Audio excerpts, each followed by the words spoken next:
जय Hind defence lovers. आज की टॉप हेडलाइंस कुछ इस प्रकार है। जानिए चाइना ताइवान से जुड़े सारे बड़े अपडेट। भारत और यूएस एलएसी के पास कंडक्ट करेंगे joint military exercise. Defence sector में कोर टेक्नोलॉजीज को स्वदेशी तौर पर विकसित करने के लिए अब पब्लिक प्राइवेट कंपनी संयुक्त रूप से करेंगी R&D। इंडियन आर्मी के चीता हेलीकॉप्टर को करनी पड़ी प्रिकॉशनरी लैंडिंग और यूक्रेन का न्यूक्लियर पावर प्लांट हो चुका है पूरी तरीके से out of control.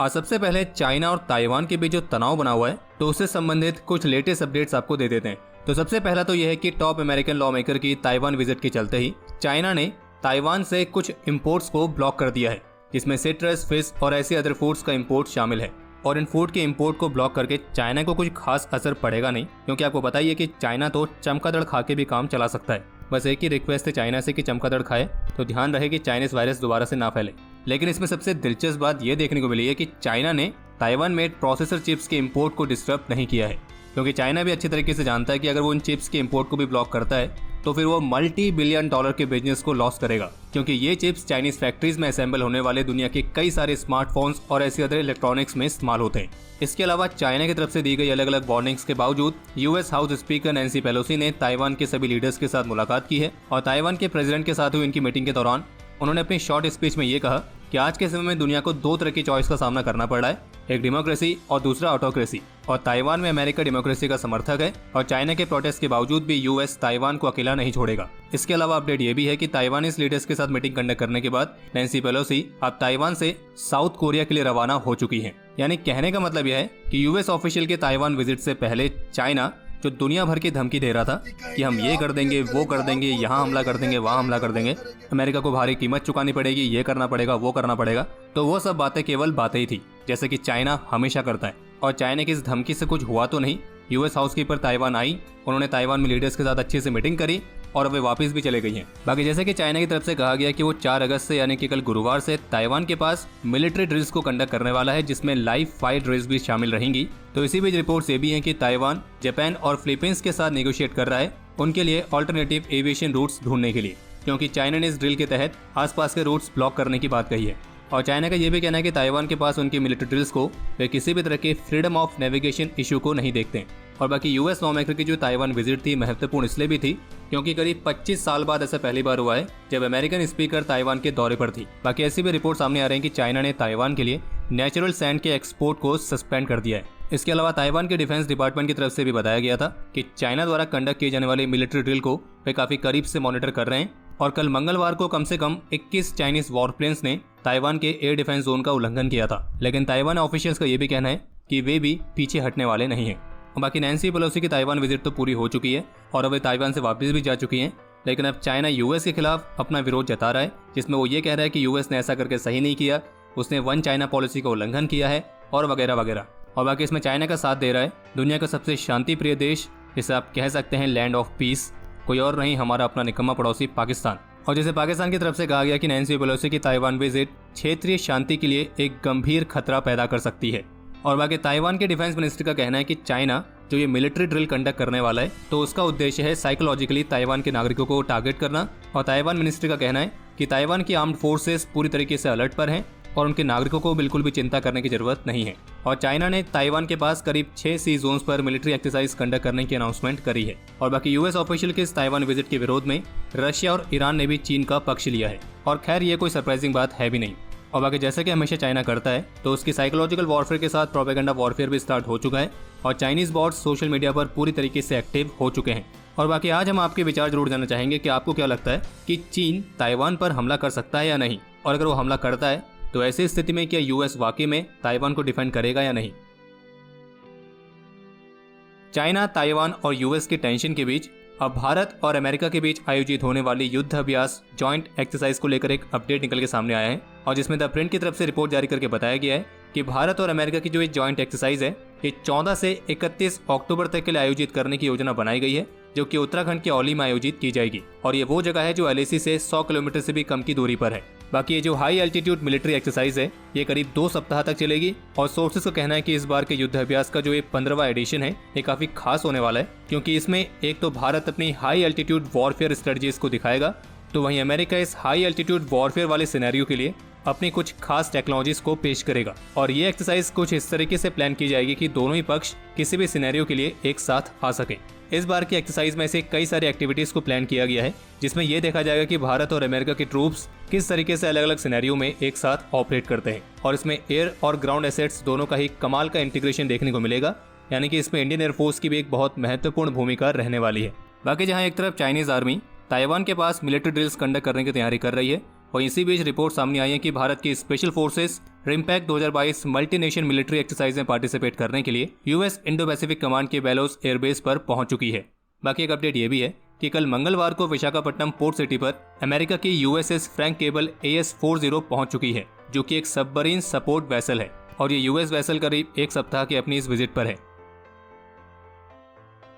The Hindu business line की लेटेस्ट रिपोर्ट के मुताबिक डिफेंस सेक्टर में भारत को आत्मनिर्भर बनाने वाले उद्देश्य के साथ अब भारत सरकार की आत्मनिर्भर भारत स्कीम के तहत जो अगला बड़ा रिफॉर्म होगा, तो उसमें पब्लिक प्राइवेट पार्टनरशिप मोड के साथ कुछ कोर टेक्नोलॉजीज के स्वदेशी विकास और उत्पादन को प्रमोट किया जाएगा। और इस रिपोर्ट में रक्षा मंत्रालय के सोर्सेज के हवाले से बताया गया है कि भारतीय रक्षा मंत्रालय कोर टेक्नोलॉजीज के मामले में भी रिसर्च एंड डेवलपमेंट को एक बड़ा बढ़ावा देने के लिए तैयार है। और ये भारत में एक ऐसा क्षेत्र है जिस पर हमेशा से ही कमी थी, लेकिन अब इस कमी को दूर करने के लिए मंत्रालय एक नए तरह की इकोसिस्टम को क्रिएट करेगा, जिसमें डिफेंस PSUs और स्वदेशी प्राइवेट प्लेयर्स के पार्टनरशिप के माध्यम से जेट इंजन जैसी कोर टेक्नोलॉजीज के स्वदेशी विकास पर फोकस किया जाएगा। यानी कि कहने का मतलब यह है कि भारतीय रक्षा मंत्रालय रिसर्च एंड डेवलपमेंट के मामले में पब्लिक प्राइवेट कोलैबोरेशन क्रिएट करना चाहती है। बाकी इसके अलावा एक अपडेट यह है कि आज बुधवार को उत्तर प्रदेश के प्रयागराज जिले के करछना क्षेत्र में एक गांव के पास इंडियन आर्मी के चीता हेलीकॉप्टर को एक प्रिकॉशनरी लैंडिंग करनी पड़ी थी। और इंडियन आर्मी ऑफिशियल्स के मुताबिक ये लैंडिंग हेलीकॉप्टर में वार्निंग लाइट के ब्लिंक करने के बाद की गई थी।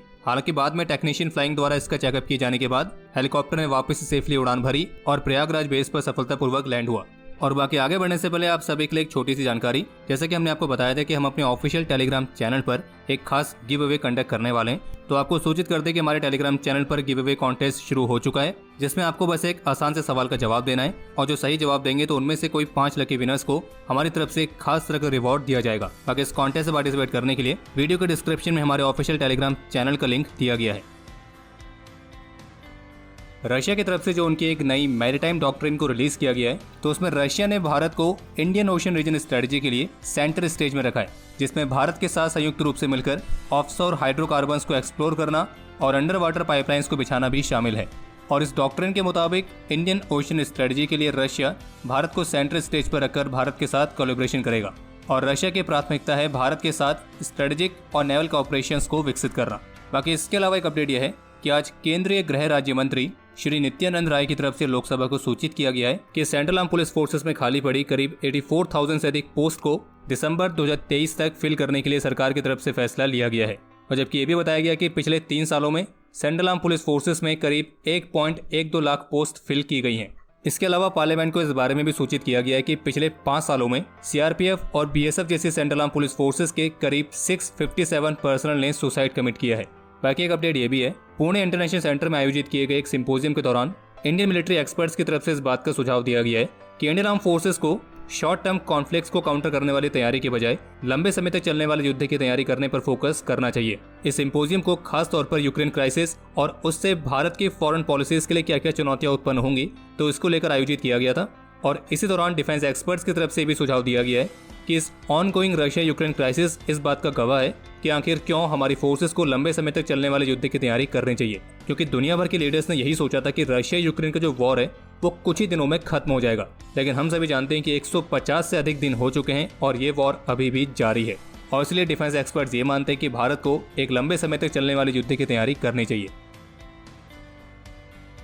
अभी काबुल में यूएस एयर स्ट्राइक में जो एक ग्लोबल लेवल के सुअर को हॉरिफाइड किया गया था, तो यूएस की इस एयर स्ट्राइक को लेकर एक बहुत ही दिलचस्प रिपोर्ट देखने को मिल रही है, जिसमें यह दावा किया जा रहा है कि इस एयर स्ट्राइक में यूएस ने अपनी हेलफायर मिसाइल के एक सीक्रेट वर्जन का इस्तेमाल किया था। इस वर्जन का नाम है हेलफायर R9X। और अमेरिका के इस हेलफायर मिसाइल के सीक्रेट वर्जन की खास बात यह बताई जा रही है कि इसमें कोई भी एक्सप्लोजिव वॉरहेड नहीं है, बल्कि टारगेट को एलिमिनेट करने के लिए इसमें से बेहद ही हाई स्पीड में 6 ब्लेड्स निकलती हैं, जो कि टारगेटेड पर्सन के टुकड़े करने के लिए पर्याप्त है। और इस हेलफायर R9X वर्जन को खास तौर पर इसलिए बनाया गया है ताकि इस तरह के एयर स्ट्राइक्स में बिना किसी कोलैटरल डैमेज के केवल टारगेट को ही पिन पॉइंट एक्यूरेसी के साथ एलिमिनेट किया जा सके। और जैसे कि कहा जा रहा है कि ये वर्जन अपने साथ कोई एक्सप्लोजिव वॉरहेड कैरी नहीं करता है, तो इसका मतलब ये है कि ये किसी कन्वेंशनल मिसाइल की तरफ फटेगा भी नहीं, जिससे आसपास के सिविलियंस के लिए खतरा कम हो जाता है। और इतना ही नहीं बल्कि ये अपने पीछे किसी भी तरह के बर्न आउट शेल्स के निशान भी नहीं छोड़ता है। हालांकि यूएस ने तो अभी ऑफिशियली इस बात को स्वीकार नहीं किया है कि उन्होंने इस एयर स्ट्राइक में इस हेलफायर R9X का इस्तेमाल किया था या नहीं किया था।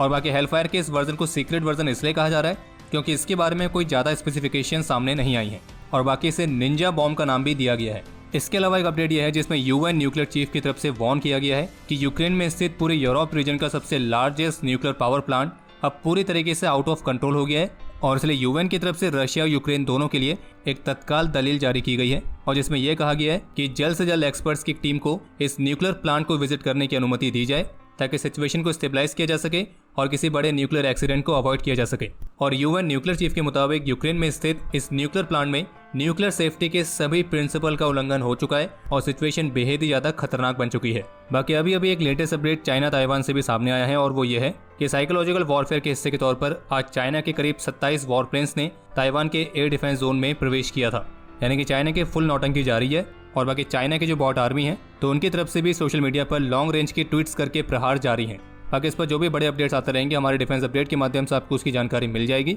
और क्विक अपडेट्स के लिए आप हमारे ऑफिशियल टेलीग्राम चैनल से जुड़ना ना भूलें। बाकी अब समय है आज के इतिहास का। आज के दिन 2021 में रंजीत सागर लेक पर हुए रुद्र हेलीकॉप्टर क्रैश में लेफ्टिनेंट कर्नल अभित सिंह बाथ और कैप्टन जयंत जोशी ने अपने जीवन का सर्वोच्च बलिदान दिया था। आज के दिन 2013 में जम्मू कश्मीर में अपने अदम्य साहस और वीरता का परिचय देते हुए राइफलमैन रण बहादुर गुरुंग ने भी अपने जीवन का सर्वोच्च बलिदान दिया, और उनकी वीरता के लिए उन्हें मरणोपरांत शौर्य चक्र से सम्मानित किया गया था। आज के दिन 2018 में जम्मू कश्मीर के सोपोर में अपने अदम्य साहस और वीरता का परिचय देते हुए सोवर विजय कुमार भी वीर गति को प्राप्त हुए थे, और उनकी वीरता के लिए उन्हें मरणोपरांत कीर्ति चक्र से सम्मानित किया गया। आज के दिन 2017 में कश्मीर में अपने अदम्य साहस और वीरता का परिचय देते हुए मेजर कमलेश पांडे और सिपाही तंजीम चुलटिम ने अपने जीवन का सर्वोच्च बलिदान दिया था। बाकी आपके लिए आज का सवाल, आर्मी और नेवी में इंडियन एयरफोर्स की विंग कमांडर रैंक की इक्विवेलेंट रैंक कौन सी होती है? और अब समय है आज के टॉप 3 कमेंट्स का, जो ये रहे आपकी स्क्रीन पर।